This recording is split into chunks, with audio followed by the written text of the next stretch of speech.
Nicolás de Ríos, ¿qué nos trae hoy para el motor de búsqueda Cable Tierra? ¿Cómo estás, Mónica? ¿Cómo están todos ustedes? Comenzamos este motor de búsqueda y nos vamos a Canal 13, pero de Argentina. Ahí hay un programa que se llama Periodismo para Todos, lo conduce un reconocido periodista, Jorge Lanata, y la verdad es que vamos a rescatar un reportaje que hizo hace ya bastantes meses. Es sobre la causa y el hotel, la compañía hotelera Hotesur. Vamos a hablar en un ratito de eso. Vamos a hablar en un ratito de eso acá en Cable Tierra, y la verdad es que vemos en este reportaje, que por cierto el link va a salir en nuestras redes sociales y en las redes sociales de CNN Chile, vemos cómo Jorge Lanata va a hospedarse a los hoteles de la familia Kirchner y puede darse cuenta que no hay gente, que están vacías las piezas. Incluso ellos dicen y hacen un estudio en que estos hoteles de la familia Kirchner tienen solamente un 26% de ocupación, y lo comparan con lo que dice la industria para que un hotel sea rentable, que tiene que ser al menos un 50%. Viajan, entrevistan a varias personas, así que está muy interesante este reportaje. ¿Qué más tenemos aparte de este periodista más que fue premiado hace poquito con el Martín Fierro, uno de los premios importantes de la televisión argentina? ¿Qué más tenemos? Estuvo nominado también al Emmy, ojo, en Estados Unidos. Nos vamos a otro medio de Argentina, Todo Noticias, también conocido como TN, es un canal como justamente CNN, de noticias 24 horas, y ellos tienen un interactivo sobre otra causa que persigue a Cristina Fernández, específicamente sobre lo que dijo Leonardo Fariña, quien es el valijero, el ex valijero, quien está acusado de ser la persona que sacaba el dinero de un empresario que se llama Lázaro Báez, y que en las declaraciones que dio el mes pasado, él involucra, ojo con esto, involucra a Néstor Kirchner, a Cristina Fernández, a Máximo Kirchner y al mismo Lázaro Báez. En este interactivo pueden ver todo lo más importante que dijo. Y finalmente, nuestro tercer dato de este motor de búsqueda. Nos vamos a la revista Time de Estados Unidos porque eligió a Mauricio Macri como uno de los 100 más importantes, una de las 100 personas más importantes. Y ojo que la reseña no la hace Time, la hace otra persona, y eligieron nada más ni nada menos que a Paul Singer. ¿Quién es Paul Singer? Es el dueño de Elliott Management. Tampoco puede resultar muy conocido, pero la verdad es que Elliott Management es uno de los fondos buitre que por 15 años estuvieron luchando con el gobierno, con Argentina en sus sucesivos gobiernos, y él es el que le hace y lo elogia básicamente. Perfecto, todos los links entonces los subimos en unos minutos más a la página web y a nuestras cuentas de Twitter. Muchas gracias, Nicolás, por este motor de búsqueda. Muchas gracias.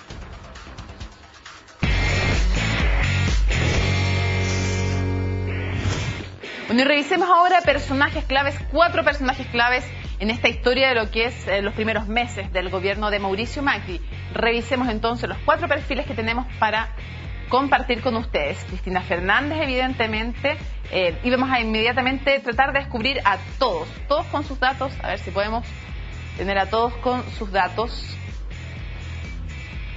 para que los observen. De Cristina Fernández, ustedes lo saben prácticamente todo, pero no se olviden que ella empezó y se conoció con Néstor Kirchner como abogada de la Universidad de La Plata, fue diputada provincial, nacional, senadora, primera dama y luego presidenta en 2 oportunidades.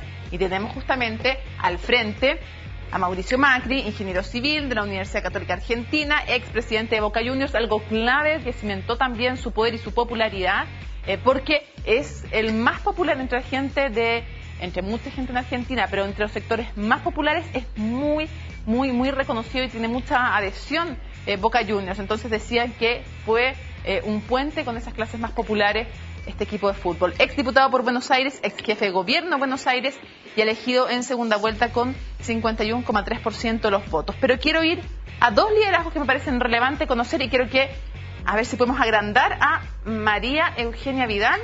Ahí la tenemos. Gobernadora de Buenos Aires, es cientista política de la Universidad Argentina, ex legisladora por la Ciudad de Buenos Aires, ex vicejefa de gobierno de Buenos Aires, primera mujer en gobernar la provincia y primera no peronista en el cargo en 28 años. María, algunos dicen que mucho más que la vicepresidenta de Argentina es esta mujer, María Eugenia Vidal, una mujer que dicen habla suave pero gobierna fuerte, quien podría tener un futuro interesante desde el oficialismo, el actual oficialismo. ¿Cómo ves tú a esta figura? Bueno, claramente hoy es una figura muy importante por haber ganado la provincia de Buenos Aires cuando no lo esperábamos, nadie lo esperaba. Entonces desde ahí yo creo que hoy es toda potencialidad, o sea, lleva menos de un semestre de gobierno, no podemos ver resultados aún. Lo que sí vemos, por ejemplo, que las clases iniciaron en fecha, lo que no ocurría hace muchísimos años en la provincia de Buenos Aires. Otra cosa muy importante es que la provincia de Buenos Aires está muy movilizada por movimientos sociales, para la redundancia, y sin embargo no estamos viendo eso, estamos viendo más movilizaciones de clase media que de clase baja, o sea que también creo que es algo para tener en cuenta de cómo ella se está manejando con los intendentes. Entonces, hoy la veo como pura potencialidad, claramente es poco tiempo y tiene mucho por delante. De hecho, ayer mismo envió una carta reclamando fondos de la coparticipación de un fondo del conurbano para que se le devuelva a la provincia de Buenos Aires, que va a ser clave, creo yo, tener ese financiamiento para poder llevar a cabo muchas de las obras de infraestructura que a la provincia le están haciendo falta. Vamos a sacar a María Eugenia Vidal, la sacamos a María Eugenia para tomar a don Sergio Massa. Tomémoslo a él entonces. Líder del Frente Renovador, abogado de la Universidad de Belgrano, diputado de Buenos Aires, ex candidato presidencial, ex alcalde de Tigre, ex jefe de gabinete de Cristina Fernández, un hombre del círculo de la mesa, tal vez no más cercana, pero en fin, fue muy cercano a los Kirchner. Luego un peronista disidente pierde, es el tercero en la disputa, después de Scioli y después evidentemente de Macri, pero es un hombre que hoy es clave también en la interna peronista, aunque sea disidente al kirchnerismo. ¿Qué rol está jugando hoy este hombre y qué futuro le ves también? Y podemos aprovechar de hablar de la interna también, que está pasando al interior del peronismo. Sí. Pues yo diría que Sergio Massa es un hombre clave en estos momentos. El líder del Frente Renovador. Y eso hace que se transforme en la alteridad de los Kirchner en el mundo amplio del peronismo, más allá de que ya no comparte la casa justicialista kirchnerista, dentro del imaginario peronista es la alteridad, el recambio. Pero aún más importante que eso, se ha transformado en el pivote, como se ha dicho, en el hombre que articula las coaliciones o los acuerdos para determinadas leyes al interior tanto del Congreso como en los acuerdos respecto a los gobernadores. Tiene un vínculo muy importante con los gobernadores provinciales y además un gran ascendiente con capacidad de negociación al interior del Congreso.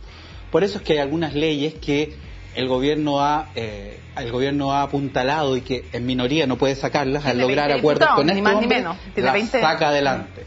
Pero también el kirchnerismo logra algunos acuerdos con este hombre para sacar otras. Por lo tanto, es el hombre pivote que está haciendo de báscula entre ambos extremos. Y por lo tanto, no solamente importante para la interna justicialista amplia, sino que es relevante para la política argentina actual y yo diría muy bien aspectado para una futura carrera presidencial. Porque más nada es gratis en la vida, también los favores en política y los acuerdos se cobran, o sea, él está cimentando también una carrera y en eso, evidentemente, como te decía yo, los favores no son gratis, tiene 20 diputados y está mirando a las presidenciales. Ya las elecciones parciales también. Está absolutamente pensando en eso y para ello ha tejido una red importante de articulaciones al interior del Congreso con estos 20 diputados, que por ejemplo en esta ley que se está discutiendo en este momento, que es tan importante, la ley antidespido, es una ley temporal que es levantada por el kirchnerismo y que Macri ha anunciado que la podría vetar. Un hombre clave que le ha hecho algunos cambios es esta corriente, la masista, pero además porque tiene vínculos muy relevantes con los gobernadores provinciales y de alguna manera ciertos gobernadores provinciales, más que hacer caso a la máquina kirchnerista, se entienden más bien con este hombre. Saquemos entonces Sergio Massa para ver a los cuatro nuevamente. Ahí tenemos. ¿Y por qué pongo a los cuatro? Porque tenemos más ejes que Cristina Fernández y Sergio Massa cuando hablamos del peronismo. ¿Cómo definirías tú en qué pie está la oposición hoy día, María? La oposición a Macri, que al principio, claro, estaba bien desconcertada, pero parece que ya se está rearmando. Sí, a ver, hay una oposición clara que sigue siendo el kirchnerismo, digamos, y un peronismo que se está rearticulando. Se eligió presidente y vicepresidente. El vicepresidente del peronismo es Scioli, el presidente es el exgobernador de San Juan, Gioja, y ahí se está armando algo, digamos, del peronismo que es opositor. Massa es un actor opositor, con voluntad de cooperar y de llegar a acuerdos, pero yo creo que ese es el frente opositor. Ahí está. Claro, lo que pasa es que no está unificado, eso es lo que hay que tener en cuenta y eso es lo que Macri ha sabido utilizar hasta el momento y está tratando de explotar, ¿no es cierto? Porque incluso ha tenido muy buenos vínculos con otros líderes peronistas, como el gobernador de Salta, Juan Manuel Urtubey. Entonces es eso, divide y gobernarás, y reinarás. Sí. Ya les voy a preguntar de Cristina Fernández, pero antes quiero que revisemos una nota de Nicolás Ríos sobre los escándalos judiciales. Los casos judiciales son cerca de 50 en total los que afectan a Cristina Fernández, pero desde el año pasado, cuando cambia el gobierno, comienzan a reactivarse con mayor importancia. Veamos el resumen de esos casos. Luego de dejar la Casa Rosada, Cristina Fernández se refugió en su natal provincia de Santa Cruz, donde mantuvo silencio durante los primeros meses de 2016. Pero una serie de causas judiciales en su contra la obligaron a volver a la primera línea pública. Acusada de provocar un millonario perjuicio fiscal al vender dólares de reservas públicas a un precio por debajo del mercado, Cristina fue procesada formalmente y se impuso un embargo temporal de $1 millón sobre sus bienes. Se investiga si la expresidenta intentó mantener artificialmente el dólar a un precio bajo para beneficiar la campaña presidencial de Daniel Scioli. Desde el kirchnerismo dicen que es una persecución política y Cristina mostró su fuerza popular en abril pasado, cuando fue citada a declarar y luego hizo su primera aparición en público desde que dejó la Casa Rosada. Me pueden citar 20 veces más, me pueden meter presa, pero lo que no van a poder hacer es de callar y hacer decir lo que pienso. La familia Kirchner utilizó la empresa Los Sauces para celebrar contratos con el empresario Lázaro Báez, los que incluyen arriendo y construcción de propiedades, incluyendo la casa que hoy ocupa Cristina Fernández en Río Gallegos. El problema es que la empresa presenta contradicciones en sus declaraciones impositivas, por lo que se la investiga por falsificación de documentos públicos. Otro caso donde se investiga la relación de la expresidenta con Lázaro Báez involucra a la empresa hotelera Hotesur, propiedad del empresario. Este habría arrendado terrenos y habitaciones hoteleras de la familia Kirchner por precios excesivamente altos, en circunstancias que muchas veces los terrenos y las habitaciones se encontraban vacías. Es por esto que se investiga a Cristina Fernández por presunto lavado de dinero.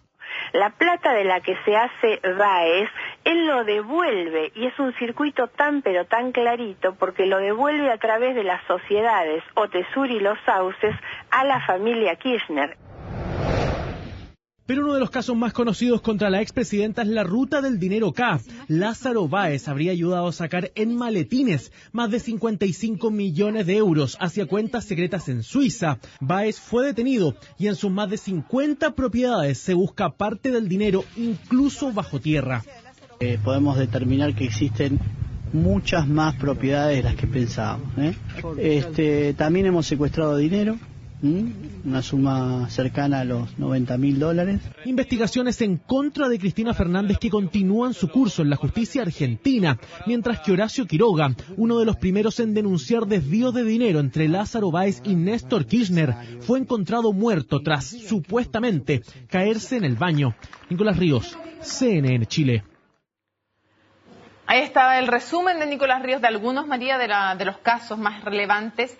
Son cerca de 50 en total las causas judiciales, estas tal vez las más importantes, no todas sobre corrupción, distintos ámbitos entonces también del quehacer judicial. ¿Cuánto le afecta al liderazgo de Cristina Fernández estos casos? Y también en el contexto de lo que apareció de los Panama Papers con sociedades offshore de Mauricio Macri, y te lo digo en qué sentido, en que claro, tal vez no son comparables, no necesariamente hay delitos, no lo sabemos, pero muchos kirchneristas dijeron también, bueno, él también tiene sus cosas en la justicia y si fuera realmente independiente también lo investigarían a él. De hecho, ya hay una causa abierta en contra de Mauricio Macri por ese tema. ¿Cómo ves tú el balance entre estos temas? Bueno, en primer lugar me gustaría distinguir de que solo en el tema del dólar futuro, que Cristina Kirchner fue procesada. Sí. En el resto no, y en general involucra más a otros personajes de la gestión anterior, ¿no es cierto? O empresarios, ¿no es cierto?, de la provincia, testaferros, etcétera. Digamos, pero directamente ella es la única causa en la que está, digamos, procesada. Que es una causa grave, a mi juicio, realmente.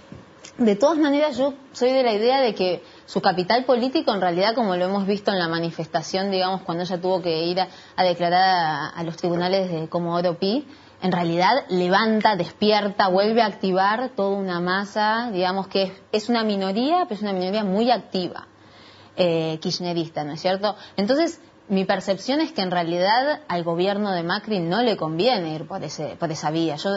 Si bien una víctima, una mártir. Exactamente. Máximo Kirchner hizo como que se está persiguiendo a su familia políticamente, etcétera, pero yo no creo que las cosas vayan por ahí. Creo que la justicia está actuando, digamos, por motus propio. Si eso es independiente, bueno, digamos, cada uno entenderá, digamos, pero es un órgano del Estado que está funcionando.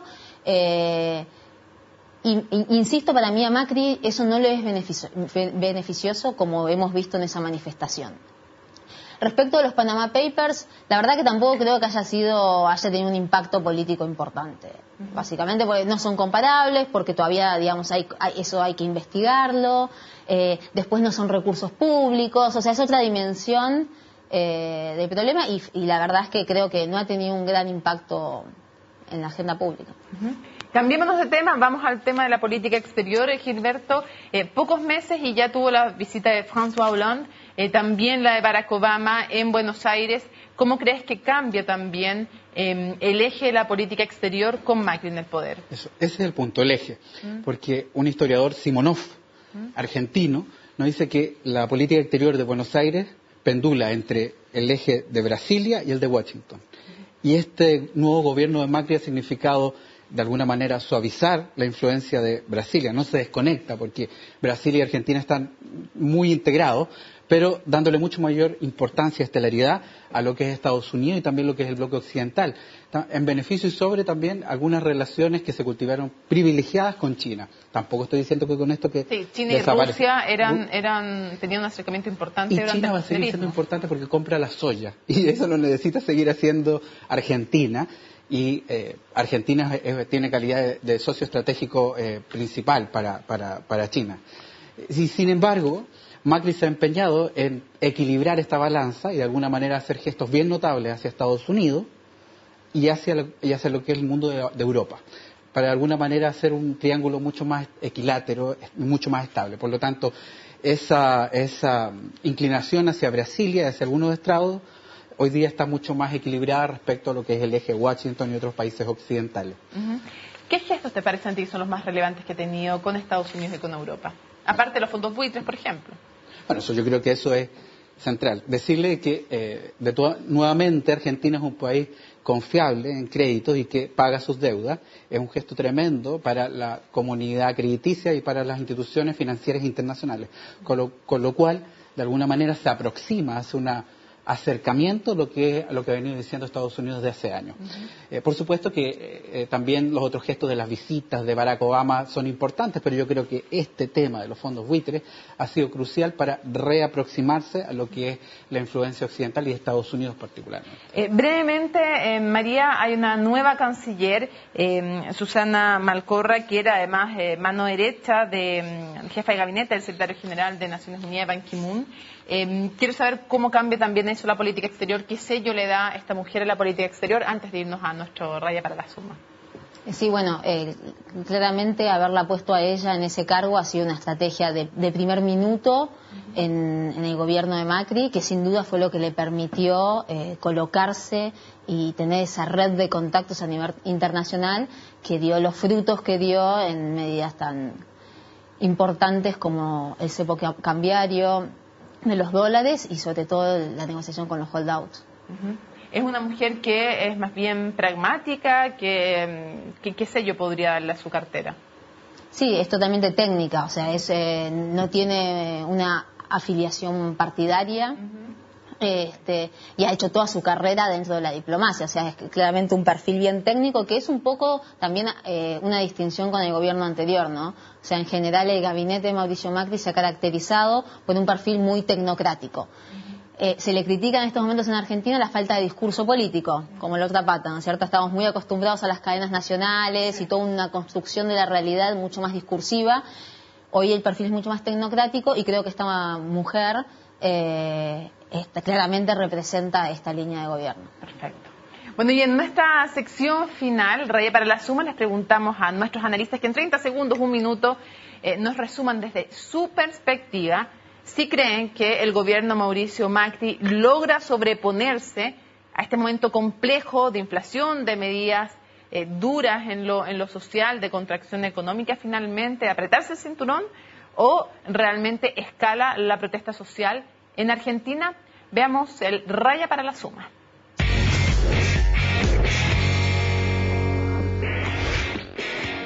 Pienso que la protesta social va a escalar y por lo tanto es muy difícil que el gobierno de Macri se pueda reelegir. Pienso que el futuro está dentro del campo justicialista y la pregunta es si será el grupo de Cristina Fernández la nueva Eva, esa es la imagen, ¿no? La nueva Eva Perón, su hijo Máximo, o más bien pasamos al cambio mucho más tranquilo y apacible que representaría Massa.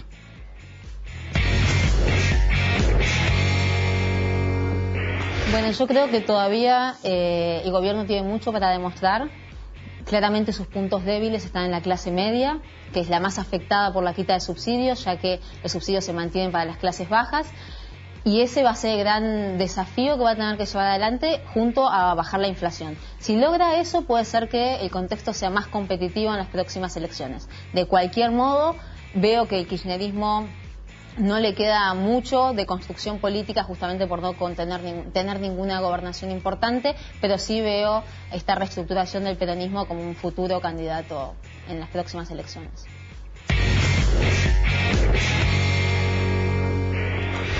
Ahí está entonces raya para la suma de nuestros analistas. Gilberto, María, muchísimas gracias por habernos acompañado en este nuevo Cable a Tierra, un país que nos apasiona, así que muchísimas gracias por haber estado con nosotros. Y seguimos observando entonces el desarrollo del gobierno de un país vecino, de un país que también, junto con Brasil, depende de ellos, de estas dos potencias, mucho, en buena parte, lo que ocurre en nuestro continente. Nos vemos la próxima semana. Gracias por acompañarnos. Chao.